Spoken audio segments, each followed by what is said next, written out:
when in the course of human events it becomes necessary for one people to dissolve the political bands which have connected them with another, and to assume among the powers of the earth the separate and equal station to which the laws of nature and of nature's God entitle them, a decent respect to the opinions of mankind requires that they should declare the causes which impel them to the separation.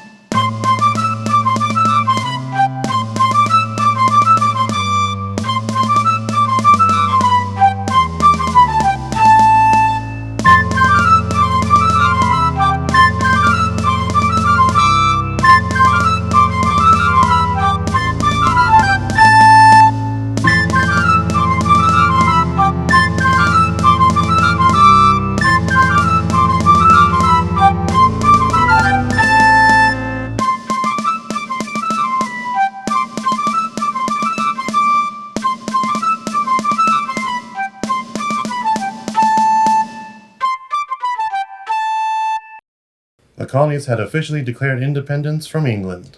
And the Declaration made its way to New York, where General Washington read it aloud to his troops. In Congress, July 4, 1776, the unanimous declaration of the 13 United States of America. When in the course of human events it becomes necessary for one people to dissolve the political bands which have connected them with another, and to assume among the powers of the earth the separate and equal station to which the laws of nature and of nature's God entitled them, a decent respect to the opinions of mankind requires that they should declare the causes which impel them to the separation. In other words, sometimes you have to cut the cord and say goodbye. And now we're going to tell you why. We hold these truths to be self-evident, that all men are created equal, that they are endowed by their Creator with certain unalienable rights, that among these are life, liberty, and the pursuit of happiness. That to secure these rights, governments are instituted among men, deriving their just powers from the consent of the governed.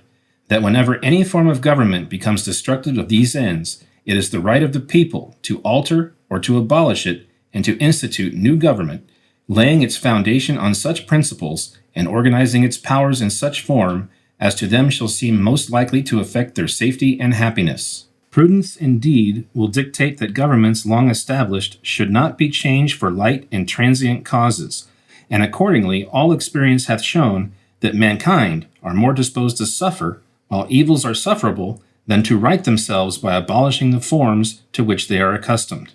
But when a long train of abuses and usurpations, pursuing invariably the same object, evinces a design to reduce them under absolute despotism, it is their right, it is their duty, to throw off such government and to provide new guards for their future security.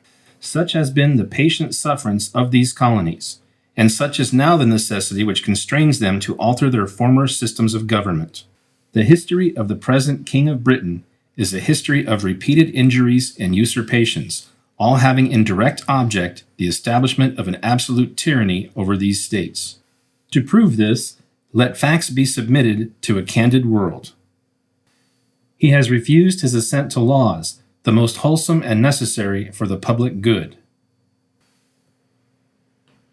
Royal assent is the means by which a monarch formally approves an act of a legislature, meaning he didn't give his official assent to laws passed in the colonies. He has forbidden his governors to pass laws of immediate and pressing importance, unless suspended in their operation till his assent should be obtained, and when so suspended, he has utterly neglected to attend to them. The king has not formally approved laws of importance unless it holds up the operations of government in the colonies, or has simply not given them any legal acknowledgement whatsoever. He has refused to pass other laws for the accommodation of large districts of people, unless those people would relinquish the right of representation in the legislature, a right inestimable to them and formidable to tyrants only. The king would only assent to laws if the people gave up the rights of representation. He has called together legislative bodies at places unusual, uncomfortable, and distant from the depository of their public records for the sole purpose of fatiguing them into compliance with his measures. The king made it extremely inconvenient for the colonial legislatures to get anything done. He has dissolved representative houses repeatedly for opposing him with manly firmness his invasions on the rights of the people. The king disbanded any legislative organization in the colonies simply for opposing his tyranny. He has refused for a long time, after such dissolutions, to cause others to be elected, whereby the legislative powers, incapable of annihilation, have returned to the people at large for their exercise, the state remaining in the meantime exposed to all the dangers of invasion from without and convulsions within. The king would not allow for the election of new representative houses, leaving their businesses and operations open to the attack from threats, both foreign and domestic. He has endeavored to prevent the population of these states, for that purpose obstructing the laws for naturalization of foreigners, refusing to pass others to encourage their migrations hither, and raising the conditions of new appropriations of lands. The king made it more difficult for others to immigrate to and appropriate lands in the colonies. He has obstructed the administration of justice by refusing his assent to laws for establishing judiciary powers. The king refused the colony to establish courts for the administration of justice. He has made judges dependent on his will alone for the tenure of their offices and the amount and payment of their salaries. The king decided how long judges were in office and how much they were paid. He has erected a multitude of new offices and sent hither swarms of officers to harass our people and eat out their substance. The king bloated government and bureaucracy. He has kept among us in times of peace standing armies without the consent of our legislatures. The king placed armies in the colonies without consent. The nerve of the guy. Some people. He has affected to render the military independent of and superior to the civil power. The king oppressed the colonies with independently operating armies, with the colonies having no authority over them. He has combined with others to subject us to a jurisdiction foreign to our Constitution and unacknowledged by our laws, giving his assent to their acts of pretended legislation. The king made up laws only for the colonies and not for his other British subjects. For quartering large bodies of armed troops among us, for protecting them by a mock trial from punishment for any murders which they should commit on the inhabitants of these states. The king protected the British troops from anything they did against citizens of the colonies. For cutting off our trade with all parts of the world. The king stopped the colonies from trading with the rest of the world. For imposing taxes on us without our consent. Taxation without representation in Parliament. For depriving us in many cases of the benefits of trial by jury. No trial by jury for the colonists.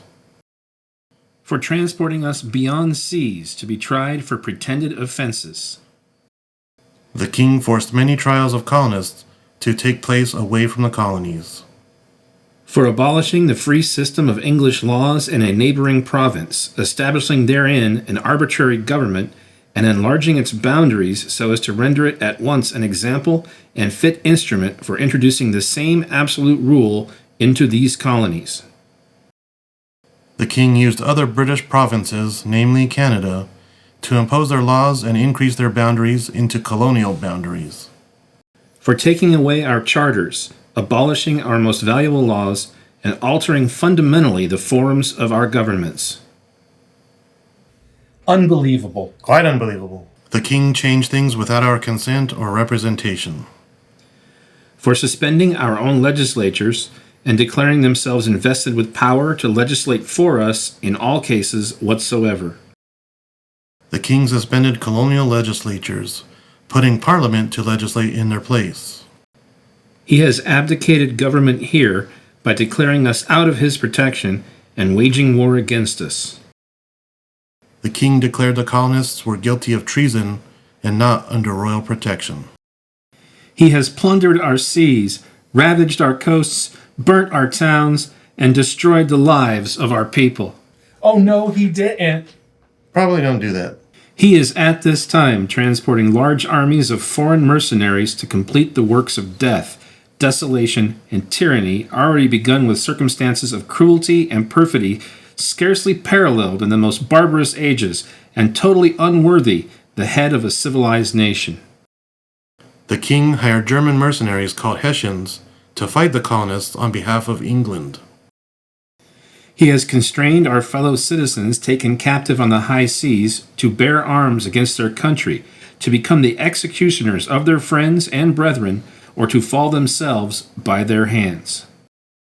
The king made colonists fight each other under the penalty of death.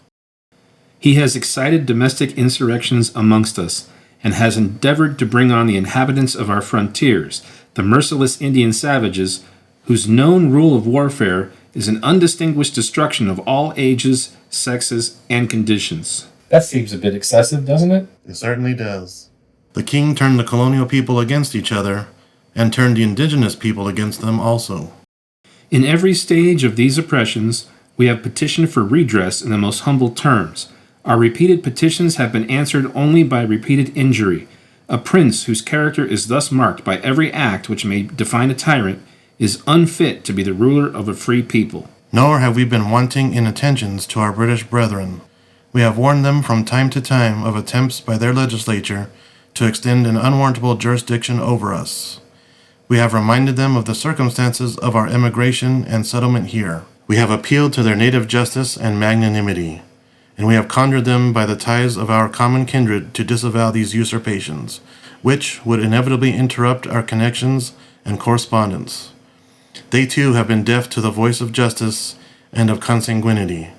We must therefore acquiesce in the necessity which denounces our separation, and hold them as we hold the rest of mankind, enemies in war, in peace, friends. We, therefore, the representatives of the United States of America, in General Congress assembled, appealing to the Supreme Judge of the world for the rectitude of our intentions, do, in the name and by authority of the good people of these colonies, solemnly publish and declare that these united colonies are, and of right ought to be, free and independent states, that they are absolved from all allegiance to the British Crown, and that all political connection between them and the state of Great Britain is and ought to be totally dissolved, and that as free and independent states, they have full power to levy war, conclude peace, contract alliances, establish commerce, and to do all other acts and things which independent states may of right do. And for the support of this declaration, with a firm reliance on the protection of divine providence, we mutually pledge to each other our lives, our fortunes, and our sacred honor. The colonies had declared themselves to be free and independent states, but what does that mean? The word state means a sovereign political entity and is synonymous with the words country, nation, commonwealth, kingdom, etc. Some examples of countries in the world that refer to themselves as states are Kuwait, Libya, Qatar, Israel, and the Vatican, among others. So, free and independent states meant sovereign nations or countries. And to solidify that, if we jump ahead to the Articles of Confederation, which were ratified on March 1st, 1781, Article 2 states, each state retains its sovereignty, freedom, and independence, and every power, jurisdiction, and right which is not by this Confederation expressly delegated to the United States in Congress assembled. Each delegate to the Continental Congress signed the Declaration, and they were. The first signer of the Declaration was the President of the Congress at the time, John Hancock from Massachusetts, who signed it with a huge signature, as legend would have it, so that the king could read it without his spectacles. Representing the state of Georgia, Button Gwinnett, Lyman Hall, and George Walton. From North Carolina, William Hooper, Joseph Hughes, and John Penn. From South Carolina, Edward Rutledge, Thomas Hayward Jr., Thomas Lynch Jr., and Arthur Middleton. From Maryland, Samuel Chase, William Paca, Thomas Stone, and Charles Carroll of Carrollton. From Virginia, George Wythe, Richard Henry Lee, Thomas Jefferson, Benjamin Harrison, Thomas Nelson Jr., Francis Lightfoot Lee, and Carter Braxton. From Pennsylvania, Robert Morris, Benjamin Rush, Benjamin Franklin, John Morton, George Clymer, James Smith, George Taylor, James Wilson, and George Ross. From Delaware, Caesar Rodney, George Reed, and Thomas McKean. From New York, William Floyd, Philip Livingston, Francis Lewis, and Lewis Morris.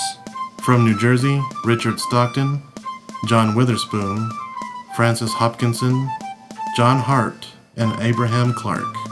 From New Hampshire, Josiah Bartlett, William Whipple, and Matthew Thornton. From Massachusetts, Samuel Adams, John Adams, Robert Treat Payne, and Elbridge Gerry. From Rhode Island, Stephen Hopkins and William Ellery.